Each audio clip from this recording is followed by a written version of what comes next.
Bienvenue à vous, bienvenue sur la chaîne du potager sans prétention. Allez, si vous avez cliqué sur cette vidéo, c'est que l'artichaut vous intéresse. Et sachez que vous êtes à la bonne adresse et en regardant ça, vous allez apporter un peu de valeur ajoutée à comment on entretient bien son artichaut avec quelques gestes simples et des gestes basiques et qui vous demanderont très peu de temps. Alors pour moi, comment je procède? Je vais vous expliquer comment on fait pour les entretenir, comment limiter on va dire la casse un petit peu par rapport aux parasites, tout ça. Aussi comment bien les arroser et ce que je leur donne à manger tout au long de l'année.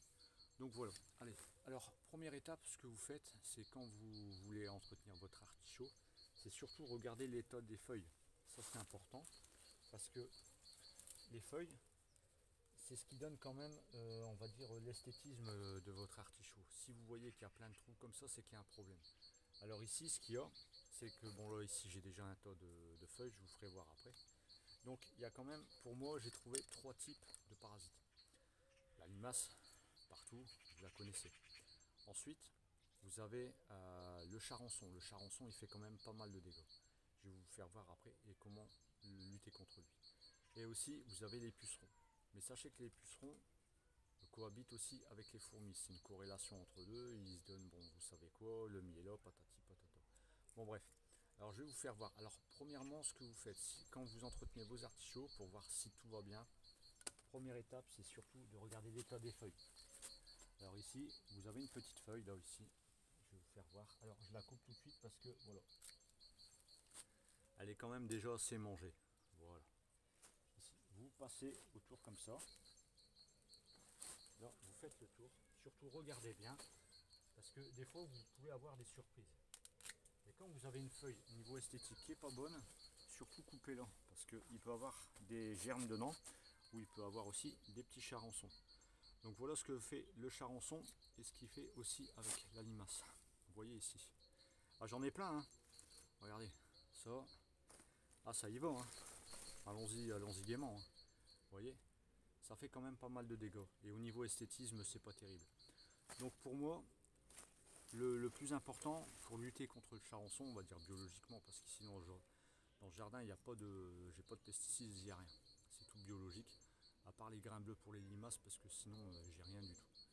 Mais pour lutter contre le charançon, ce qu'il faut savoir, c'est comment il vit le charançon. Le charançon, c'est une petite bête qui pique. La femelle, elle va creuser dans la tige de l'artichaut. Et tout le long, elle va y déposer des œufs. Et ça peut pondre jusqu'à 600 œufs sur une ponte. Donc, une fois que les larves commencent à naître, ce qu'ils font, c'est qu'ils mangent l'intérieur de la tige et après, ils repartent dans la terre. Et ça peut vivre des années comme ça. Et le cycle en fait, c'est un cycle pernicieux. Si vous laissez faire, ça va être un sacré bazar.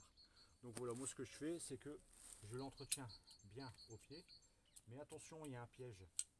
Ce qu'il faut savoir, c'est que l'artichaut, il y a une sacrée racine. Et je me suis fait avoir la dernière fois. Sans faire exprès, j'ai coupé la racine. Je croyais que c'était l'arbre qui est derrière. Mais en fait, non.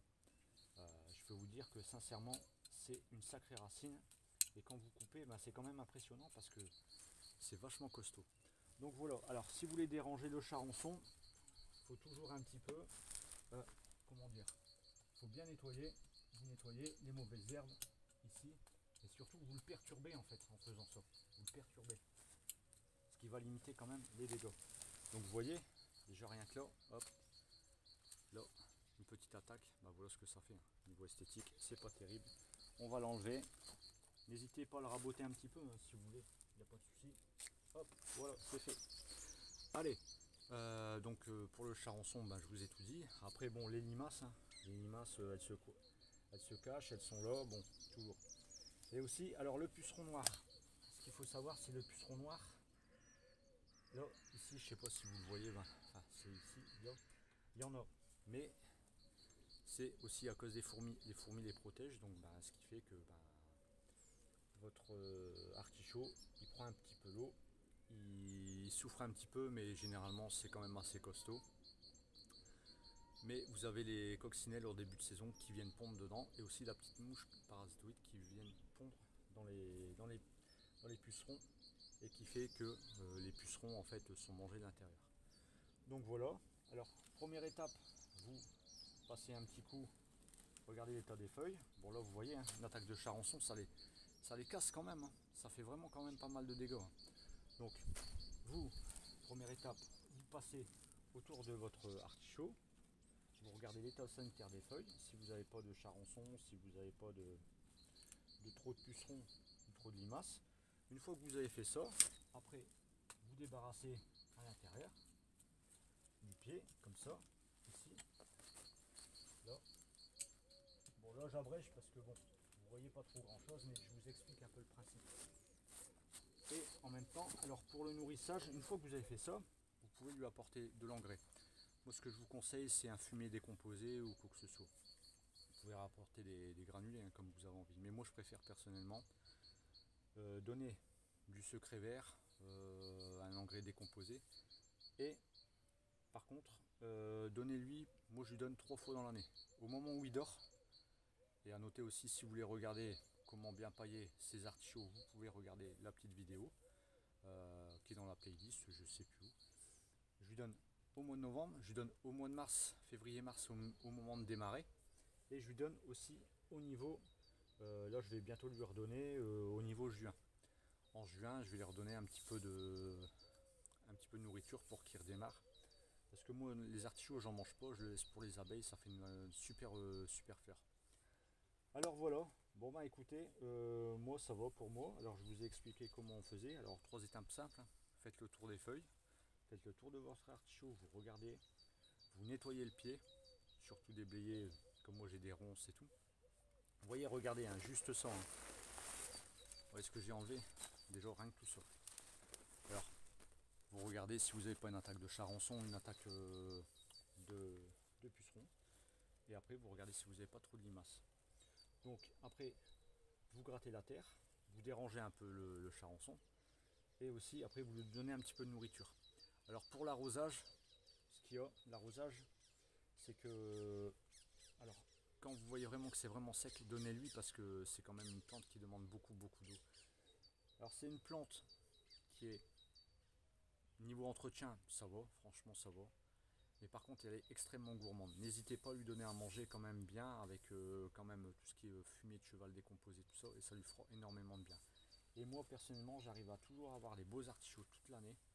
Et si vous suivez ces conseils, ben, personnellement, vous allez voir, vous aurez des artichauts en or. Voilà, ils sont pas en or, mais voilà, vous m'avez compris. Donc voilà. Bon, bah écoutez, ben, cette vidéo va se terminer. Si ça vous a plu, vous pouvez lâcher un like et aussi vous pouvez vous abonner, ce qui me fera très plaisir.